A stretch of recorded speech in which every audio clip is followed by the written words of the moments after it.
नमस्कार मित्रांनो. आज पंचनामा राजकीय परिस्थितीचा. बाळासाहेबांची शिवसेना आज राहिलेली नाही ही वस्तुस्थिती आपल्याला आता मान्य करायला लागेल. संजय राऊतांच्या तोंडाळपणामुळे आजची परिस्थिती आले हेही कबूल करायला लागेल. उद्धवजींना हे कदाचित पटणार नाही, परंतु जुने शिवसैनिक, खरे शिवसैनिक, जुने शिवसेना नेते जरी बोलत नव्हते तरी सुद्धा भाजप आणि शिवसेना युती म्हणून लढल्यानंतर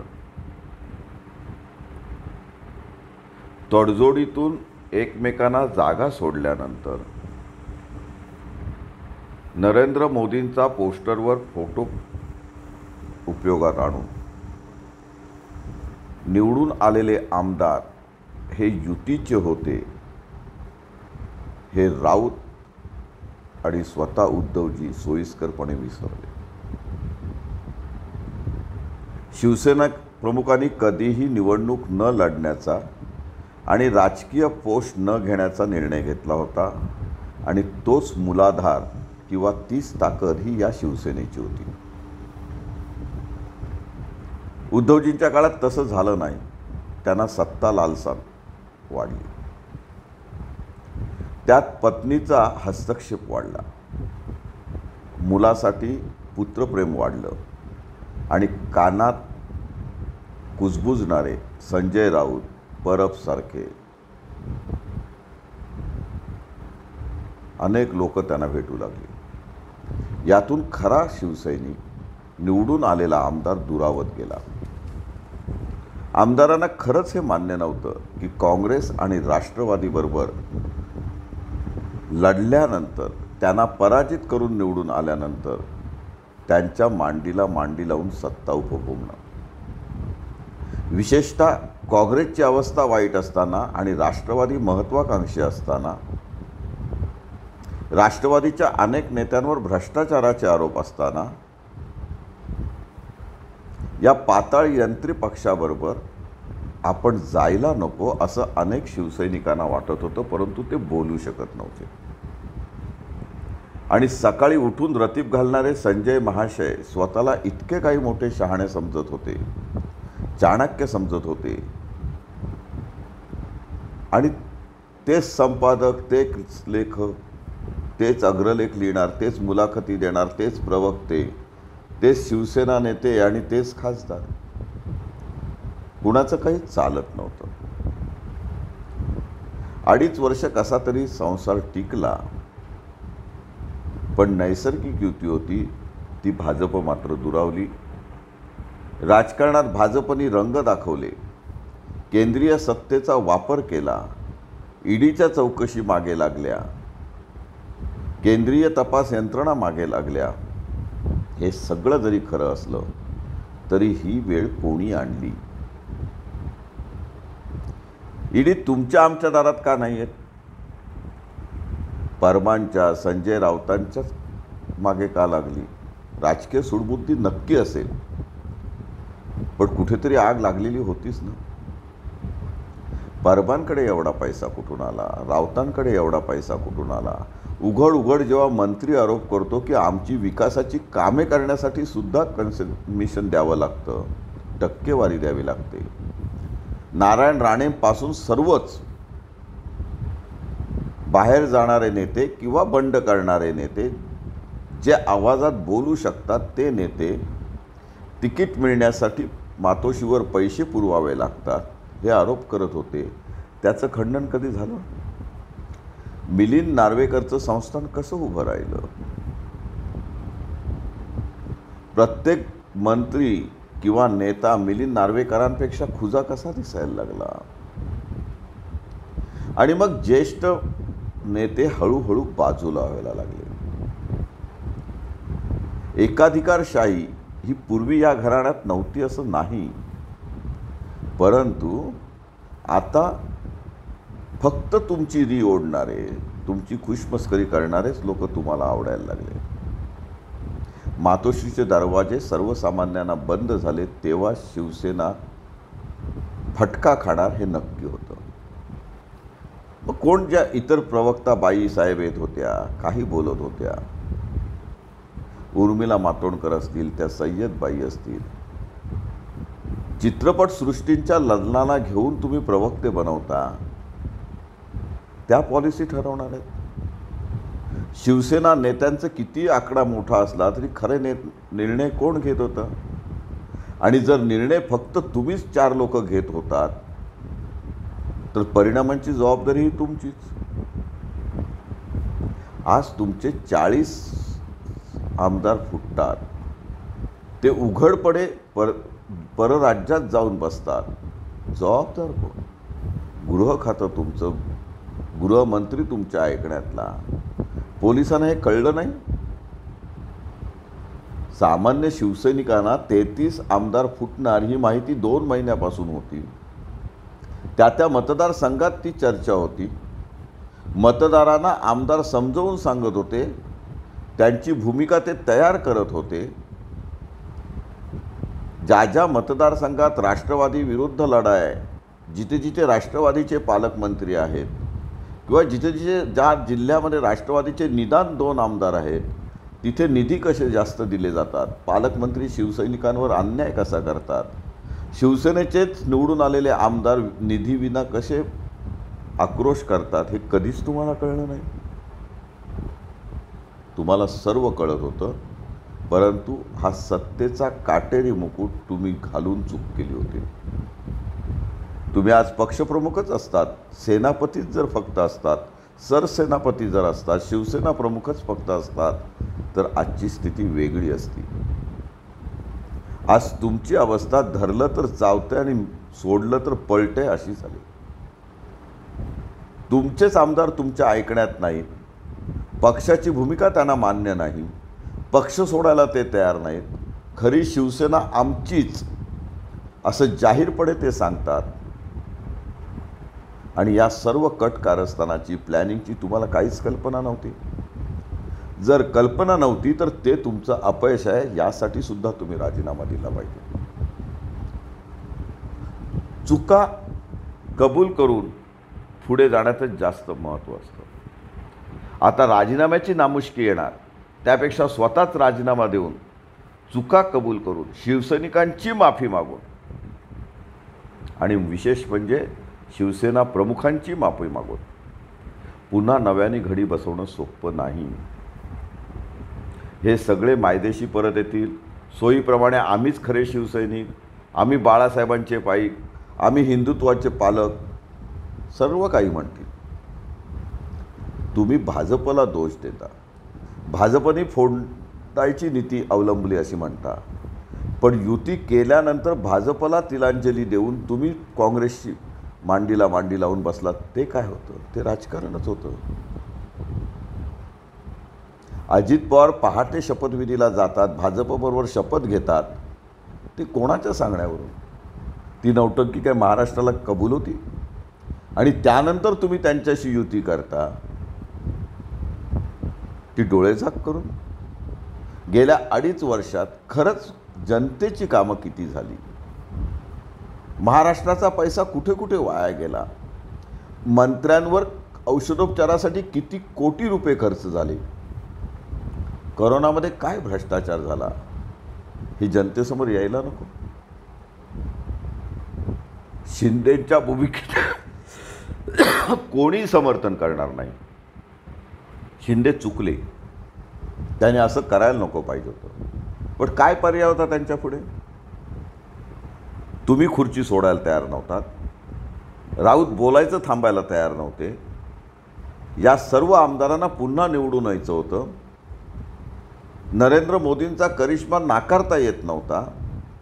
भाजप वरचढ तळतंय हे दिसत होतं. हिंदुत्वाची भूमिका तुम्ही सोडलेत हे दिसत होतं. अयोध्येचं राजकारण तुमच्या अंगावर येणार आहे हे दिसत होतं. राज ठाकरेंची भाषा तुमच्यापेक्षा जहाल आहे हे लोकांना पटत होतं. आणि त्यांना शेवटी खाली जाऊन निवडून यायचं होतं.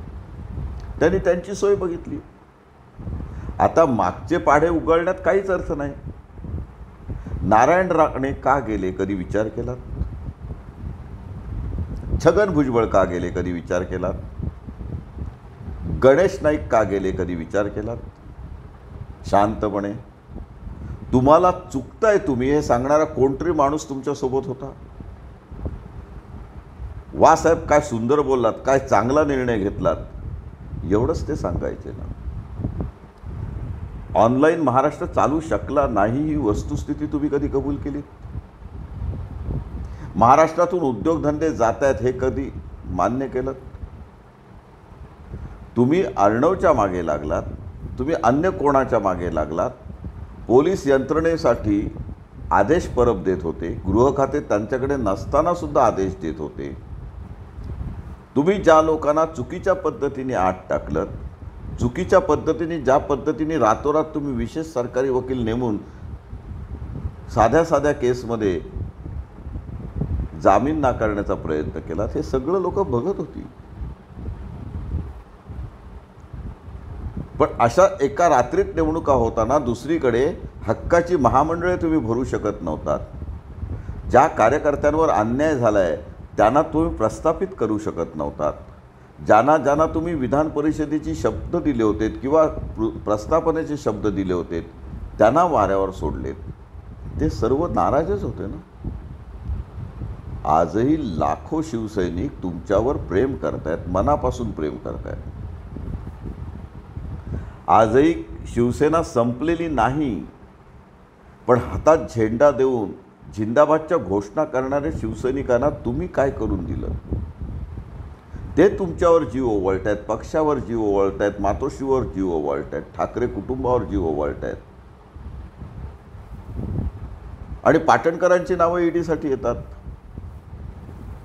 मातोश्रीवर काय चालतं याच्या खमंग चर्चा बाहेर चालतात. आमदार उघडपणे आरोप करतात, आम्ही तिकिटासाठी पैसे दिले, आम्हाला पालकमंत्री पदासाठी पैसे मागण्यात आले होते. तुमच्याकडे चांगले वकील नव्हते, तुमच्याकडे चांगले प्रवक्ते नव्हते जे संतुलित बोलतील.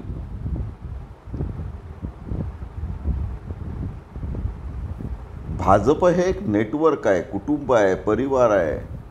त्यांची संपूर्ण यंत्रणा गेले 2-3 महिने एकेका आमदाराच्या मागे लागली होती. आमदार वाटून देण्यात आले होते, ते त्यांच्या संपर्कात होते. आमिषं दाखवलेली असतील निवडून येण्यासाठी, पैसा पुरवण्यासाठी. कारण याच्यातलं अर्थकारण तुम्ही कधी समजूनच घेतलं नाही. तिकीट देताना पक्षनिधी किती येतो याच्याकडेच फक्त काही लोकांनी बघितलं. तुम्ही सोज्वळ आहात, प्रामाणिक आहात, तुम्ही संयमी बोलता, तुम्ही शांतपणे विचार करता, ह्या सगळ्या उजव्या बाजू असल्या तरी तुम्ही हलक्या कानाचे आहात. तुम्ही कोणाला जवळ येऊन देत नाहीत, मातोश्रीचे दरवाजे बंद केले. तुमच्या बाजूला जे कोंडाळं झालं आहे ते स्वार्थी आहे, ते पक्षाचा गळा घोटत आहेत, घरबेदी तुमच्या घरातच बसलेले आहेत. बाहेरचं वातावरण काय हे तुम्ही कधी समजूनच घेतलं नाही. मुख्यमंत्री कार्यालयाला हजारो मेल येत होते, पण त्याला कधी तुम्ही उत्तर दिलं नाही. कोणत्याच नेमणुका केल्या नाही. त्यामुळे आजचा हा दिवस अनुभवला आहे. हा दिवस 21 जून असेल, 22 जून असेल, उद्याचा 23 जून असेल, हे पक्षाच्या इतिहासातले काळे दिवस असणार आहेत. कारण तुमचा बहुतांश आमदार, निवडून आलेला लोकप्रतिनिधी तुमच्या विरुद्ध उघडपणे बंड करतोय, पक्षप्रमुखांचे आदेश झुगारतोय, तुम्ही घेतलेला युतीचा निर्णय खोटा ठरवतोय आणि उघडपणे कागदपत्रांवर सह्या करतोय आणि बावळटपणा करून, अतिरेकीपणा करून तुमचे प्रवक्ते खोटे नाटे आरोप करतात.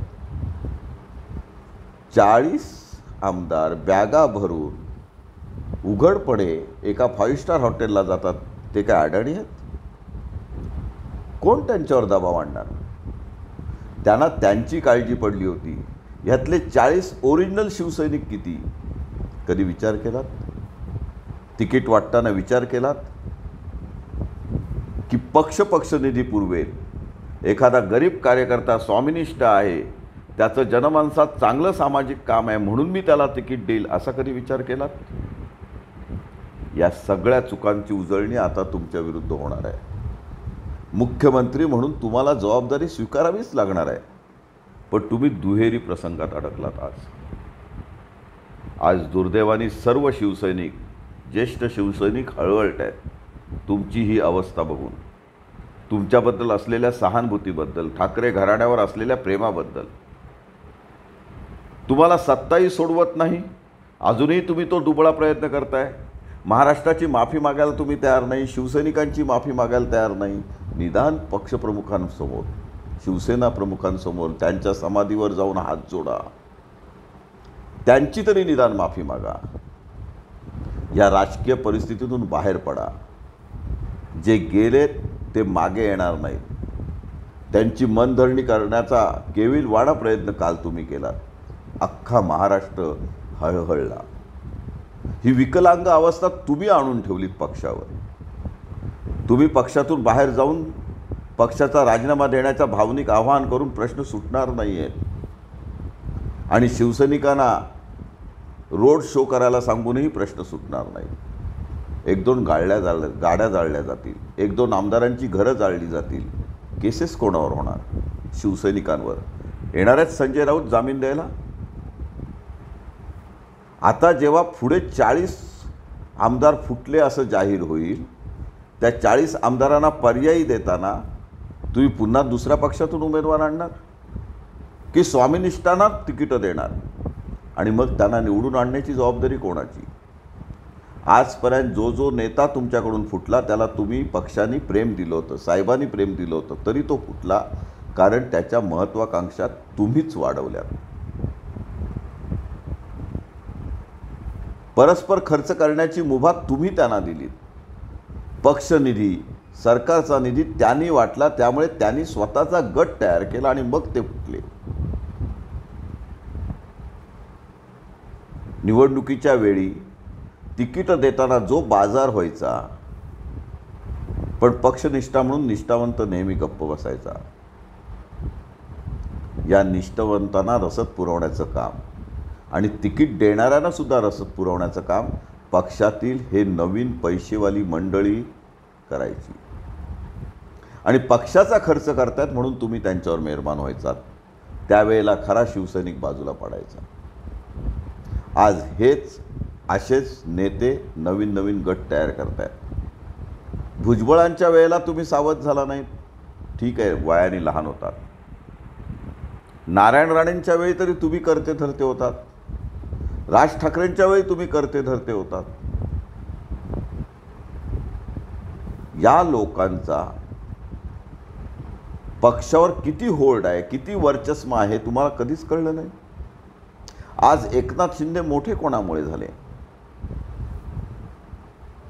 विधान भवनात आमदारांचे लाड कोण पुरवायचं, त्यांचे प्रश्न कोण सोडवायचं, त्यांना निधी कोण द्यायचं? मातोश्रीचे दरवाजे बंद झाल्यानंतर आणि तुम्ही स्वतःला कडी कुलपात बंद केल्यानंतर दुसरं होणार काय? म्हणून म्हणतोय आज निदान बाळासाहेबांची तरी माफी मागणं गरजेचं आहे. आज नाही उद्या तुम्हाला राजीनामा द्यावाच लागेल, काही तासांचाच प्रश्न आहे. पण राजीनामा दिल्यानंतर स्वतःच्याच पक्षातील स्वतःच्याच आमदारांनी पाय उतार करायला लावणारा मुख्यमंत्री अशी मोठी नामुष्की इतिहासात तयार होणार आहे. हा काटेरी मुकुट उतरवून ठेवताना तुम्हाला दुःख होणार, कारण सत्तेची फळं तुम्ही उपभोगलीत, पण तुम्ही त्या सत्तेवर अंकुश निर्माण करू शकला नाही. उद्याचा दिवस वेगळा असेल. खरी शिवसेना कोणाची? निवडून आलेल्या आमदारांनी गट वेगळा तयार केल्यानंतर त्यांची की तुमची? याचं उत्तर सर्वांनाच माहिती आहे. शिवसैनिक तुमच्या सोबतच राहणार, अगतिकता म्हणून राहणार, घराण्यावर प्रेम आहे म्हणून राहणार आणि शिवसेनेची निष्ठा वेगळी आहे म्हणून राहणार. पण तुम्ही कधी सुधारणार? या संजय राऊतना केव्हा बाजूला करणार? या बोलघेवड्या इतर प्रवक्त्यांना केव्हा बाजूला करणार? तुमच्या भोवतीचं कडबोळं जे निर्माण झालेलं आहे त्यांना कधी थांबवणार? आणि नवी शिवसेना उभारायची हिम्मत, ताकद आणि मनीषा तुम्ही दाखवणार की नाही? की पुन्हा पुत्रप्रेमाने आदित्यच्या हातात हे सगळी सूत्र देणार आणि आपण निवृत्तीची घोषणा करणार. प्रश्न यानी सुटणार नाहीत. तुम्हाला सेनापतीपद टाकता येणार नाही, पण चुका मात्र दुरुस्त करायला लागतील, नाहीतर पुन्हा पुढच्या बंडाची बीजं आजपासून रोवलेली असतील. जवळ येणारे कोणत्या स्वार्थाने येतात हे जर तुम्हाला कळत नसेल तर खरंच आज तुम्ही पक्षप्रमुख म्हणून कमी पडताय याची खुणगाठ बांधून घ्या. सुकाणू दुसऱ्यांच्या हातात देताना 10 वेळा विचार करा. संजय राऊत हाच तारणकर्ता आहे हे मनातून काढून टाका. संजय राऊत पक्षातून बाहेर पडला किंवा संजय राऊत प्रवक्तेपदावरून कमी झाला आणि तुम्ही स्वतः निवेदन दिलीत तर शिवसेना उद्यापासून पुन्हा जोमाने वाढेल. जुन्या शिवसैनिकांना जवळ घेतलं, स्वामिनिष्ठांना जवळ घेतलं, प्रखर कार्यकर्त्यांना जवळ घेतलं तर याच परिस्थितीचा जास्तीत जास्त फायदा पुन्हा शिवसेनेला होईल. शिवसैनिक, खरा शिवसैनिक तुमच्यासाठी, ठाकरे घराण्यासाठी आजही जान हथेली पर घेऊन लढायला तयार आहे. पण आजूबाजूचे सवंगडी, भ्रष्टाचार करणारी लोक, गर्भश्रीमंत झालेली लोक यांना तुम्हाला दूर करावंच लागेल. शिवसेनेची नवीन घडी बसवावीच लागेल. हा पंचनामा जाणीवपूर्वक तुमच्यासाठी करण्यात येत आहे. ही भावना प्रत्येक शिवसैनिकाच्या मनातली आहे. कारण शिवसैनिक बोलू शकत नाही. केवळ दगड फेकणारा, मारामारी करणारा शिवसैनिक, केसेस अंगावर घेणारा शिवसैनिक बनवणं ही आजची गरज नाही आहे. भाजपकडे जे चांगलं आहे ते स्वीकारण्याची पण तयारी ठेवा. आज नाही उद्या हिंदुत्व तुम्हाला सोडता येणार नाही. त्यामुळे प्रत्येक वेळेला कधी ना कधीतरी भाजपबरोबर चर्चाही करावीच लागणार आहे. वैर तुम्ही वाढवलेला आहे. माघार आज तुम्हाला घ्यावीच लागणार आहे. तुम्ही घेतली नाहीत तर पक्षाच्या आमदारांनी भूमिका स्पष्ट केलेली आहे. पक्ष अडचणीत आणू नका. इतकंच सांगतो की आजही शिवसैनिक तुमच्यावर प्रेम करतोय. त्याच्याशी तरी प्रतारणा करू नका. डोळ्यावरची पट्टी काढा आणि खरंच खऱ्या अर्थाने पुन्हा एकदा नव्या जोमाने शिवसेना उभी करा. जमत नसेल तर मोठ्या मनाने माफी मागून बाजूला व्हा. इतकंच. हे खास शिवसैनिकांच्या मनातलं शल्य होतं. फक्त माध्यम म्हणून मी ते तुमच्यासमोर ठेवतोय. जय महाराष्ट्र.